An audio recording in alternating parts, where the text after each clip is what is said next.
We've all heard of the placebo effect before.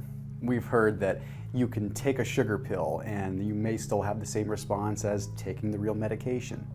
But I wanted to do this video to talk about placebo versus nocebo, and really the difference between the two and how it relates to getting the best possible shape, but also looking at yourself through a completely different lens so that you can have success in every single realm of your life, whether it's business, whether it's at home, whether it's in the gym, or whether it's just how you look at yourself in the mirror.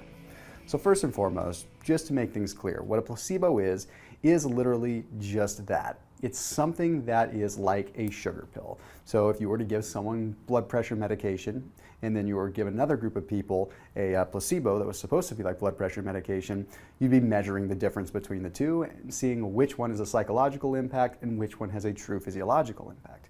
But what a lot of people don't know is there's something else called a nocebo. And a nocebo works based on negative impact. Sometimes even just the mere suggestion of a negative impact can trigger your body to actually take on a negative reaction to something. In fact, there was a study that was done by the Technical University of Germany in Munich. And what they looked at were 50 people. And these 50 people were suffering from back pain. And what they did is they had these 50 people perform a flexibility test. Half of them, they told that they were probably going to experience some form of pain. The other half, they didn't say anything to. Well, guess what? The half that were told they were going to experience some pain experienced significantly more pain, whereas those that didn't get anything told to them, they barely had a response at all. So that's a perfect example of how the nocebo works, and how just a slight suggestion of something negative can cascade into every single negative thing that could be happening to you that day, simply because you're believing it could happen. Now, this is just one small scale, but let's take a look at some other things as well. There was a similar study that took a look at those that had prostate disease. They had prostate disorders, they were having issues with their prostate in general. And they told them that a specific treatment that they were going to give them may cause some kind of erectile dysfunction.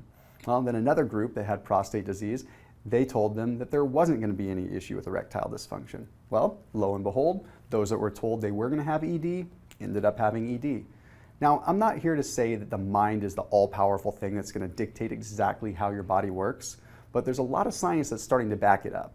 And there was a Stanford University that took a look at this, the placebo effect and the nocebo effect of how we look at ourselves when it comes to health. And that is exactly why I wanted to do this video, because it's pretty darn interesting.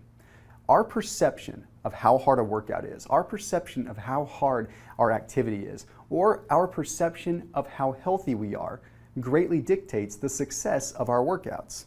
So yes, Stanford University actually found, and I've experienced this myself, that if you go into a workout feeling like you got a good workout and feeling like you're working hard, that the actual results will be that as though you were working hard. So you actually can dictate how your workout goes just by how you perceive it, therefore proving that we have a placebo effect on how we look at ourselves. Now, when we factor in the fact that you have this whole action precedes motivation thing, you can see how it can steamroll. And what I mean by that is, if you perceive your workout as being more difficult, then the byproduct of that workout is going to be a much better result, right? You're going to get in better shape, you're going to burn more calories, you're probably going to eat better as a result. But what that's going to do is that's going to trigger a result that's going to continue to flourish for days on end, simply because now you've achieved the physical result, and it makes it that much easier to stay on track. You see, I always say that action precedes motivation, because in order to really move forward with something that's difficult, you generally have to see some results or take some action before that process sticks. It's very, very hard to get motivated and actually stick with it without taking action. You see, motivation is different from just an idea, and motivation is different from inspiration. Inspiration is something that drives you day in and day out throughout your entire life. Motivation dies, and action is going to keep that motivation alive. Your motivation will die every single day if you are not taking action towards that motivation. And the first step towards taking that step of action is believing that there can be action. So if you get what I'm saying, all I'm saying is your workout in the gym, even if it's just something to get the blood moving, could actually be much more efficient at getting you in shape than you believe, simply because you can condition your mind to think that way. And I know this is a little bit deeper than what I normally talk about, and this is a little bit of a different direction from my normal videos on my channel. But I feel like we have to understand the psychology of this. We have to understand how our own belief systems can truly dictate how we look at things. And in another video, I want to go into some more detail about how we perceive stress and how we perceive negative things in our life, and how that could actually determine how those situations affect our health. Because there was a study that I want to reference really, really briefly, just so that you have an idea of what I want to talk about. And that's showing that the impact of stress on your body is only determined by how you perceive that stress. Stress is stress, whether it's good stress or bad stress. It's the same catecholamine response, it's the same physiological response, it's the same norepinephrine and epinephrine response, it's the same adrenal response. The only thing that's changing how it impacts your physiology is if you perceive it as good stress or bad stress, eustress or distress. So I want you to ponder these things, and I want you to truly think about the placebo effect of your health. Do you see yourself as healthy? Do you want to see yourself as healthy? Do you see yourself as unhealthy? And when you look in the mirror, what do you see? Are you being real with yourself?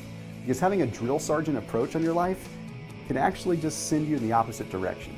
I'm not saying you have to be a fluffy, woo-woo, weird person, but you do have to take a legit look in the mirror every now and then and appreciate the steps that you take in order to take the next steps to get to that next rung on the ladder. As always, keep it locked in here in my videos, and if you have more ideas on the motivational, the psychological, and even the emotional content that you'd like to see, make sure to hit me with it below, because I'd love to do the research and I'd love to bring you my thoughts.